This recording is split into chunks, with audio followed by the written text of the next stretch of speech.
Sebelum disebut Surabaya, pada zaman kerajaan dahulu, wilayah ini disebut ya jantung ekonominya Majapahit guys, karena menjadi pusat perdagangan maritim yang dikenal dengan Ujung Galuh.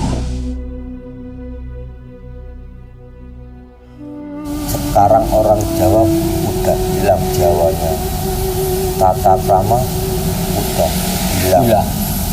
Makanya beliau ingin dibuka jadi cicit putu-putune sedanten, ingin uri-uri biar tahu sejarahnya leluhur sedanten.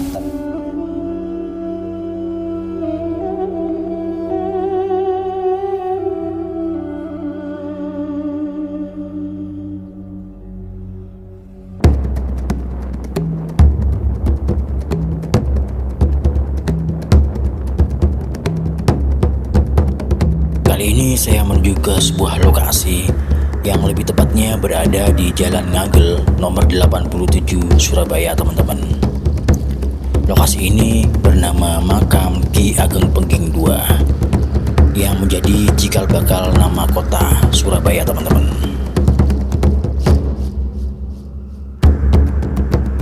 Terlepas dari prasasti Canggu, di dalam makam tersebut terdapat dua makam panglima yang dipercaya Ki Ageng Pengging yang turut serta dalam pelariannya dari Boyolali dan menjadi pembabat alas Ujung Galuh yang menjadi cikal bakal kota Surabaya.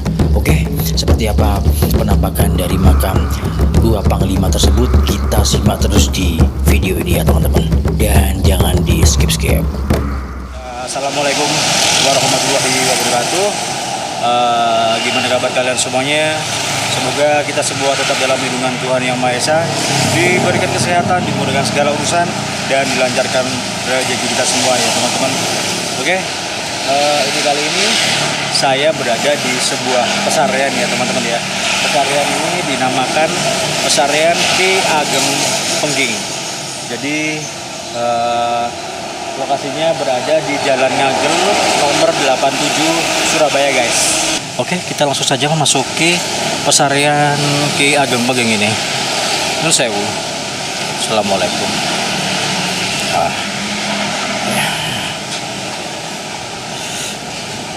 Nun sewu.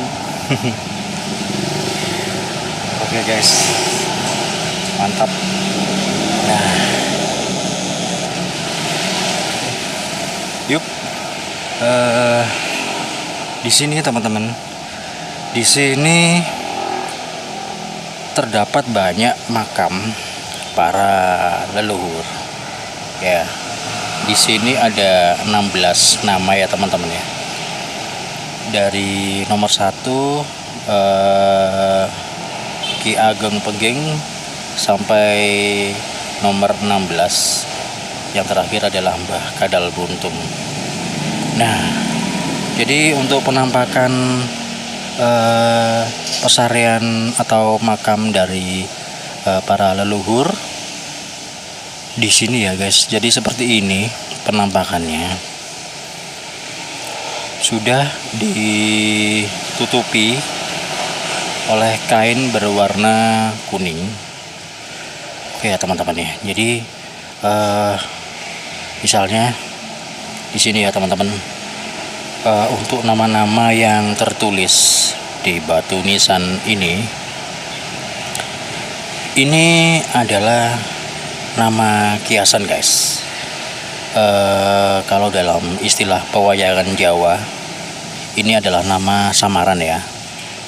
Contohnya Ki Ageng Pengging.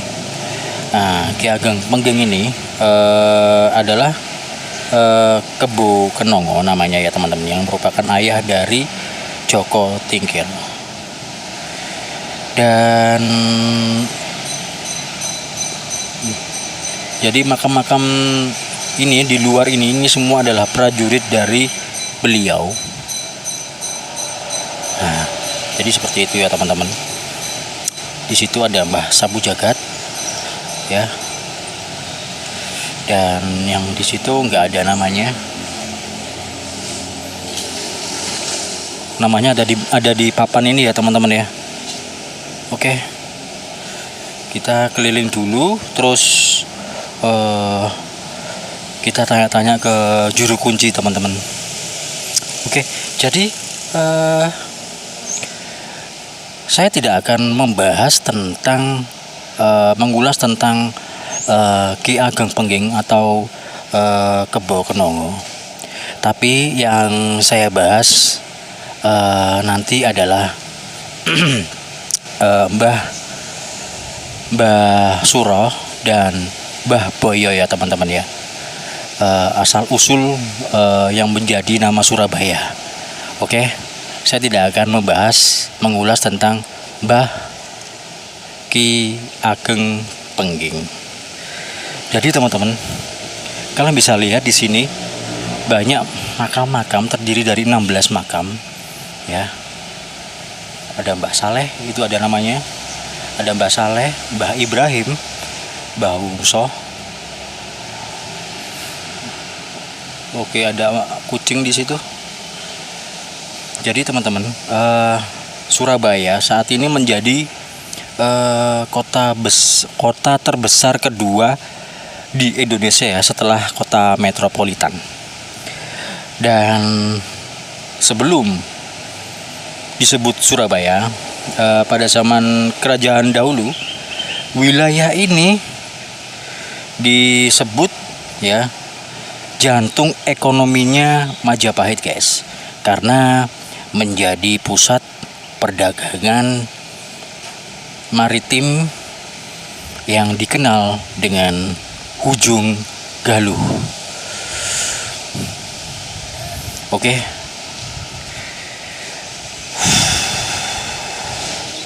Jadi teman-teman, banyak cerita versi masyarakat tentang kota Surabaya ini ya.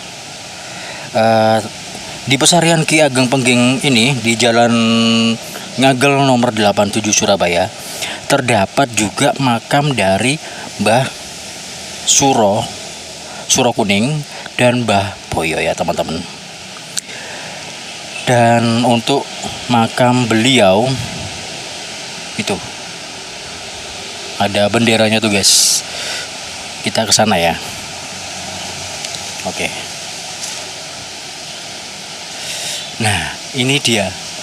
Ini adalah makam dari Mbah Suro Kuning atau Mbah Suro dan Mbah Boyo guys. Dan terdapat bendera merah putih di tengah makam kedua prajurit dari Mbah Ki Ageng Pengging ini ya teman-teman ya. Nggak banyak yang tahu soal makam Mbah Suro Kuning dan Mbah Boyo ini, bahwa Mbah Suro dan Mbah Boyo ini adalah sebagai panglima kepercayaan Ki Ageng Pengging atau ayah dari Joko Tingkir, sehingga Mbah Suro dan Mbah Boyo ini diutus untuk membabat alas Ujung Galuh dan dijadikan pedesaan kecil. Jadi seperti itu ya teman-teman ya kisahnya ya. Dan mungkin para peziarah teman-teman, para peziarah yang datang itu nggak banyak yang tahu dan hanya terfokus kepada makam Ki Ageng Pengging ini, tidak fokus ke sini ya teman-teman ya. Padahal ini yang membabat alas Mbah Boyo dan Mbah Suro Kuning. Jadi para peziarah itu hanya terfokus ke makam Ki Ageng Pengging ini teman-teman. Dan secara kalau dilihat secara etimologi, Surabaya ini berasal dari kata surah ya, atau baya boyo. Itu kalau dari bahasa Jawa ya teman-teman ya. Jika diartikan ke dalam bahasa Indonesia itu adalah suro, artinya adalah hiu, dan boyo itu adalah buaya teman-teman. Dan menurut cerita yang berkembang, dua ini adalah dua hewan yang paling kuat di dunia ini ya teman-teman ya, yang menjadi simbol kota Surabaya sampai sekarang. Dan pendapat mengatakan pendapat lain ya, ada pendapat lain mengatakan nama Surabaya itu diambil dari istilah Sura ing Baya, yang artinya berani menghadapi bahaya untuk melawan pasukan sekutu yang mempunyai senjata canggih hanya dengan berbekal bambu runcing teman-teman. Jadi seperti itu ya teman-teman ya. Dan untuk makam Ki Ageng Penggingnya sendiri itu terdapat di dalam ini ya teman-teman, di dalam rumah ini teman-teman. Oke, kita langsung saja memasuki ruangan ini ya.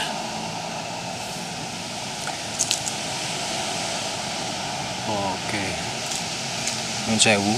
Assalamualaikum.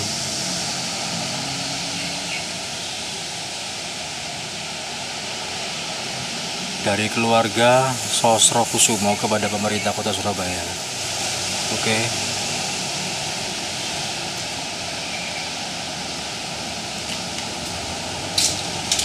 Nun sewu nggih.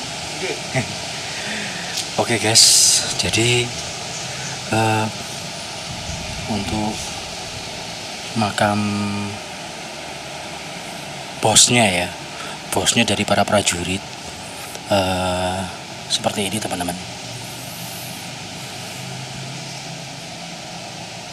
Ki Ageng Pengging. Oke.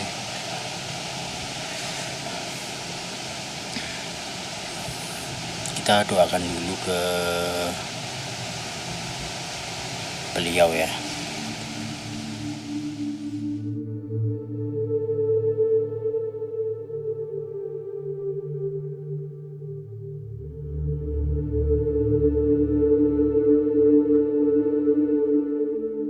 Nama saya Andi, Pak. Nggih. Asli mana? Asli dari Surabaya. Asli Surabaya. Jenengan juru kunci yang keberapa? Kalau saya juru kunci yang keberapa saya kurang tahu, Bapak. Nggih. Cuman saya disuruh gantiin bapak saya yang udah almarhum. Oh, berarti sudah banyak ya Pak ya? Udah banyak, Bapak. Oke. Sudah berapa lama jenengan jadi juru kunci, Pak? Saya di sini jaga besaran Ki Ageng Pengging 3 tahun, Bapak. 3 tahun ini setelah beliau bapak jenengan wafat. Almarhum ya. Oke. Di video ini saya mau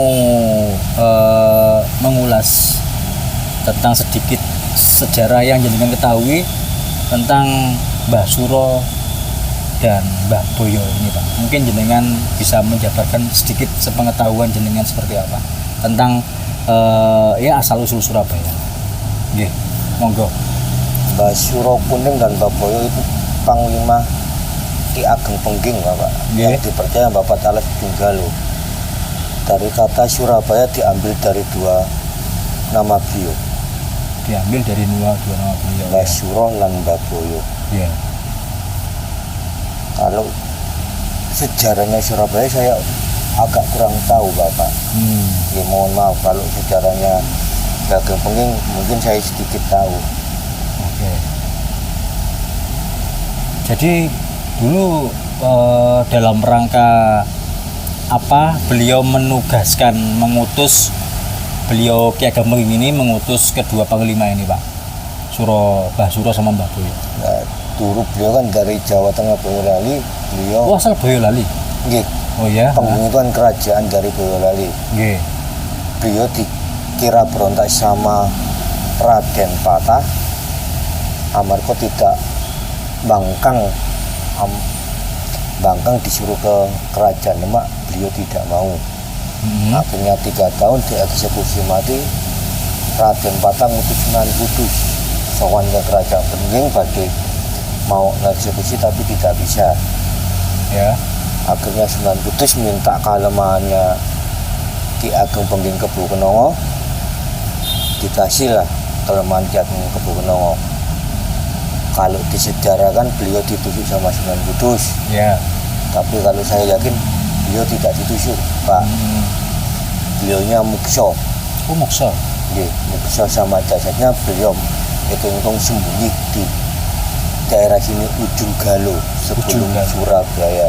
Berarti Ujung Galuh ini di daerah pantai utara sana, Surabaya. Nggih. Iya. Tapi kalau saya pengetahuan saya Jagir sampai Perak kawasan Ujung Galuh. Oh, oke. Nah, beliau kesini bersama Panglima yang dipilih sama beliau, yang di atas rata-rata. Iya. Panglima yang di atas rata-rata, beliau sawan ke Ujung Galuh dan babat alas Ujung Galuh sini. Oke. Yang disuruh babat alas ya Mbak Suro Kuning sama Mbak Boyo sama Panglima Sudarno. Lalu Pengetahuan saya cuma gitu aja Bapak. Kalau area Ujung Galuh. jadi Ujung Galuh ini terbentuk dari era kerajaan Majapahit. Waktu runtuhnya Mojopahit Bapak. Gimana? Waktu runtuhnya Mojopahit diganti benak Demak Bintoro. Oh, gitu. Beliau ini masih turunan Brawijaya V, Putu ya. Cucu dari Brawijaya V. Cucunya langsung ya? Iya. Oh. Jadi Brawijaya V Yang kelima, punya putri Sam asmonipun Retno Pembayun, yang dulu kalau sejarah dulu yang putra Retno Pembayun diculik sama putranya Minak Jinggo. Putranya Minak Jinggo. Ya, Prabu Brawijaya V mengadakan sayembara siapa yang dapat menemukan dan membunuh si penculik bakal dijadikan mantu. Oh. Akhirnya Patih yang Handayang Ngerat nopo Joko Senggoro nopo Simangkurung, bukan sebutan beliau, itu dapat menemukan dan membunuh si penculik, akhirnya jadi mantu Brawijaya V. Yeah. Dimenikahkan, punya putra 3, Kebo Kenongo, Kebo Kanigoro, Kebo Amiluhur.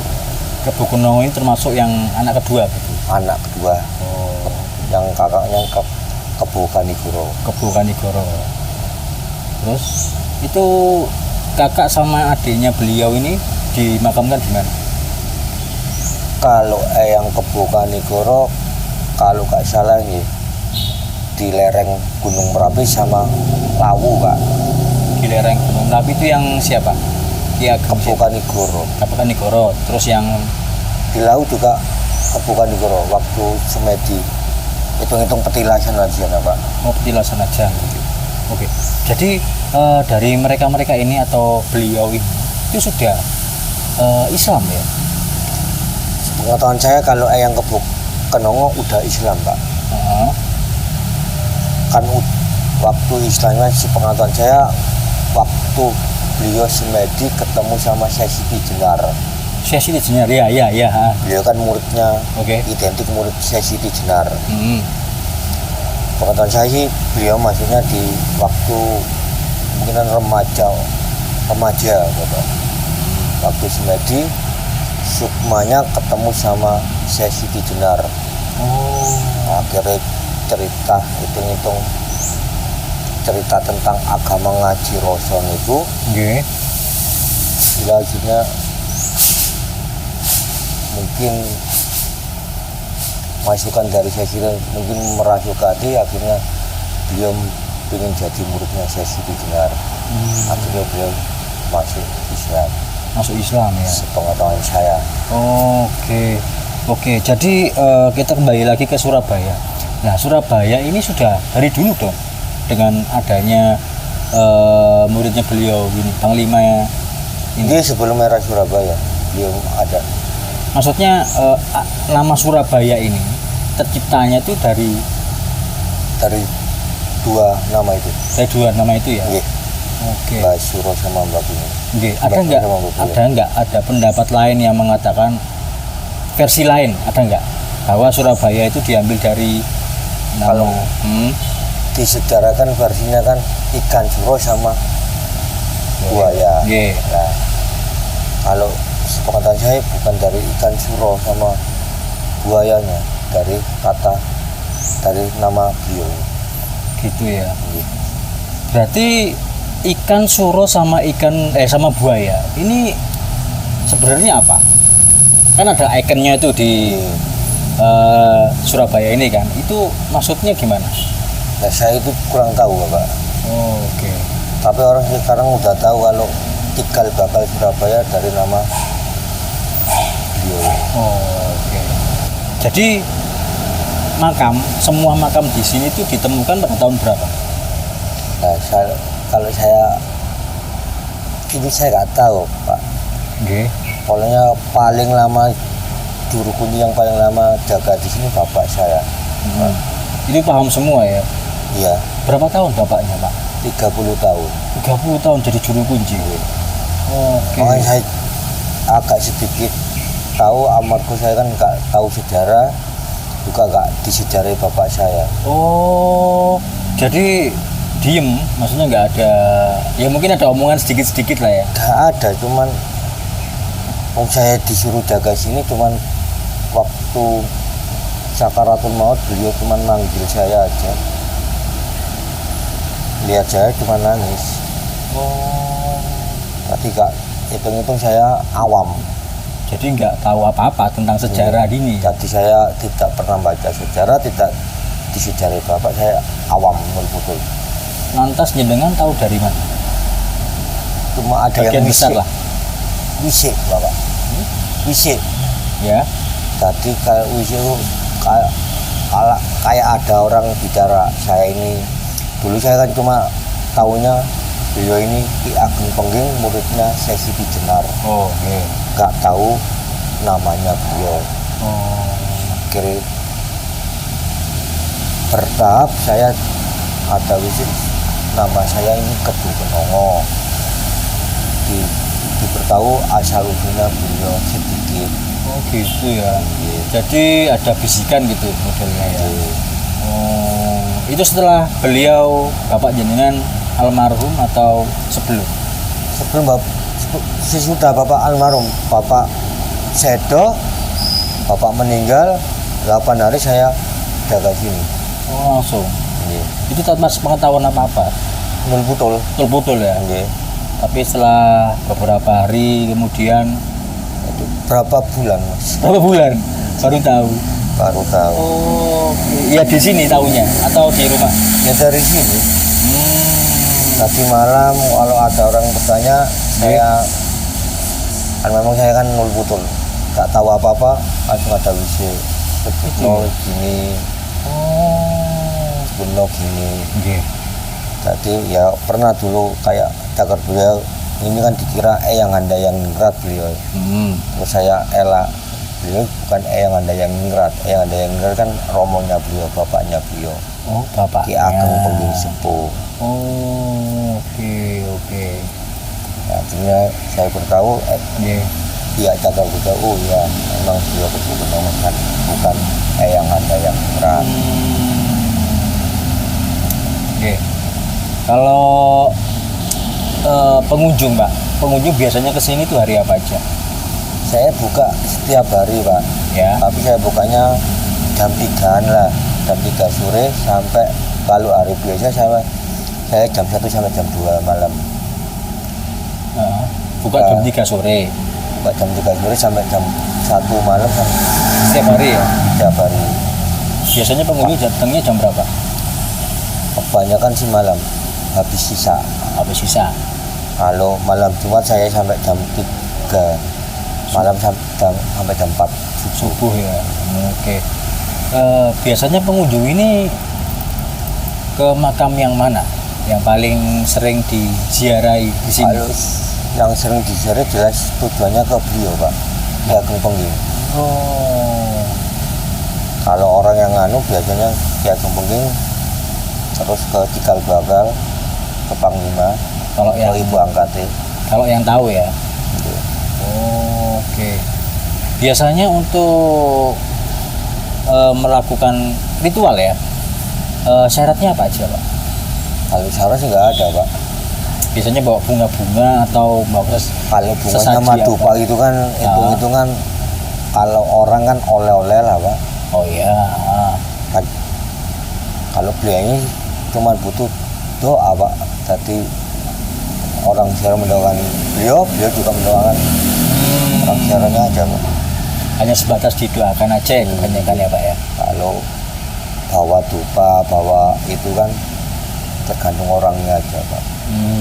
Terserah orang ya. siar. Ya, tapi kebanyakan pengunjung ke sini itu biasanya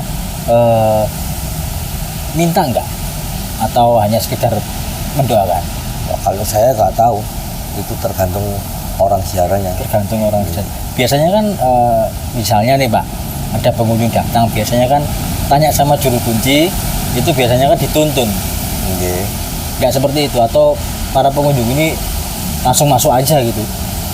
Atau Kalau gimana? yang punya tata krama sih langsung tujuannya ke juru kunci minta arahan, Mas. Nah, Lah kalau orang yang anu langsung nyelonong, Mas.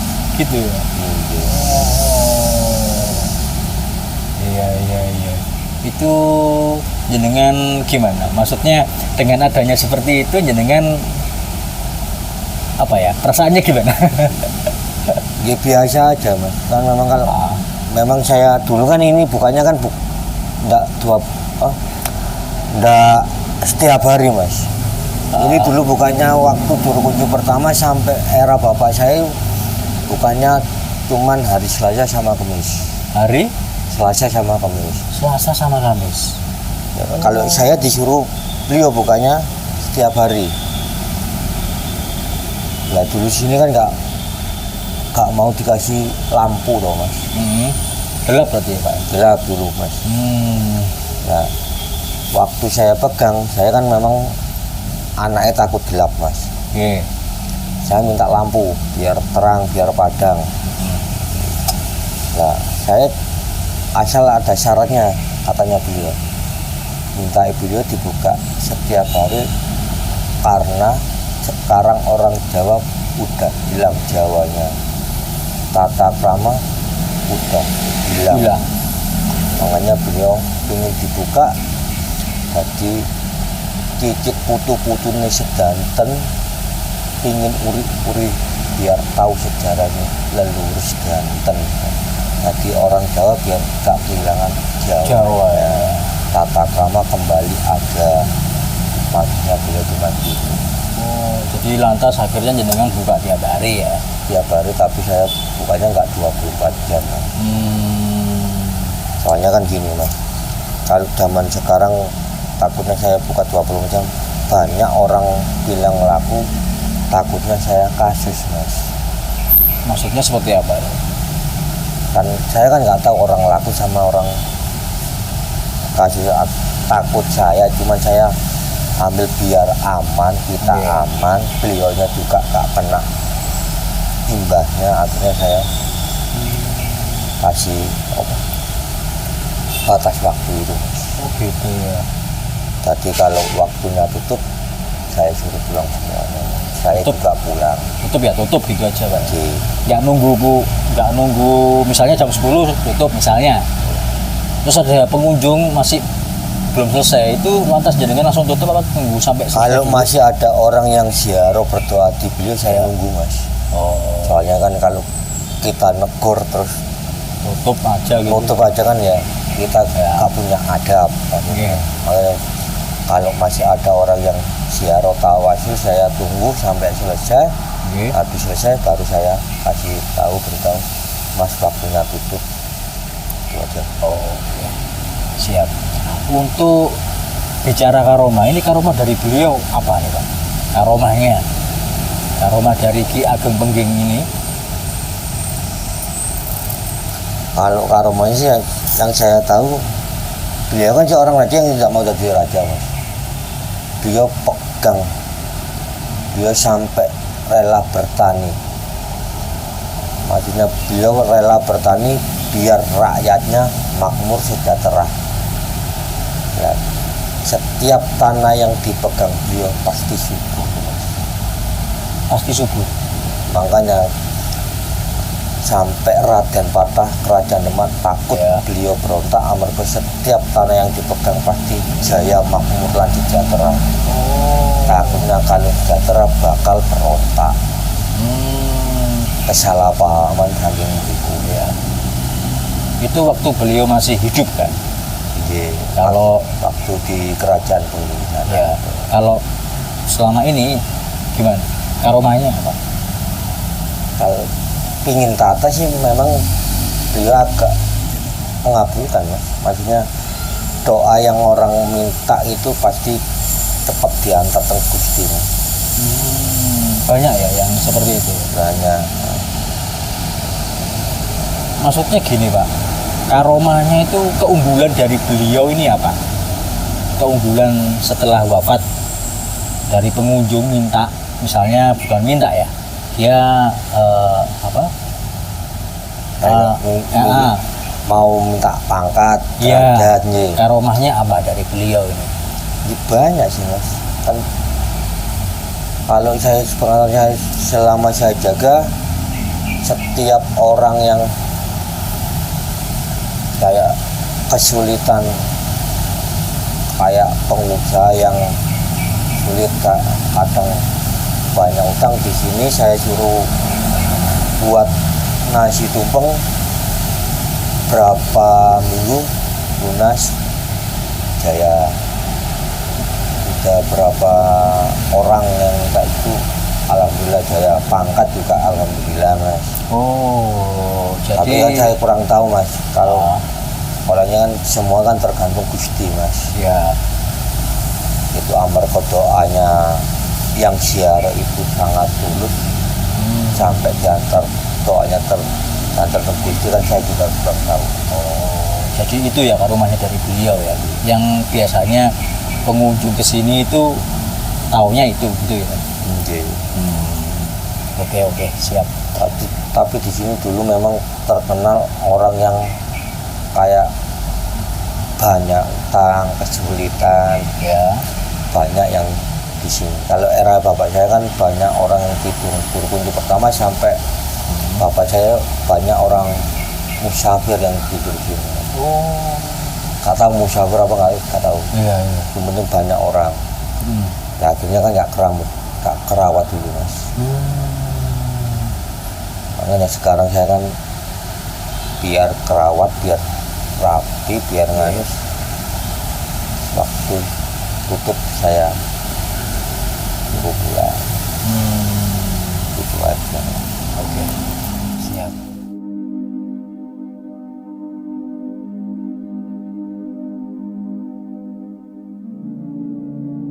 Itu tadi adalah beberapa hal sedikit mengenai tentang sejarah yang disampaikan dari Bapak siapa? Bapak Andi tentang Panglima dari Mbah Ki Ageng Pengging, yaitu Mbah Suro dan Mbah Boyo, yang merupakan asal usul dari nama Surabaya, teman-teman. Oke, jadi ini adalah video penghujung dari saya, teman-teman. Buat teman-teman yang sudah menonton dan mensubscribe channel ini, saya terima kasih banyak sekali. Dan buat teman-teman yang belum mensubscribe channel ini, jangan lupa di subscribe ya, karena subscribe itu gratis, guys. Oke, saya Helmi pamit undur diri. Assalamualaikum warahmatullahi wabarakatuh. Salam Rahayu.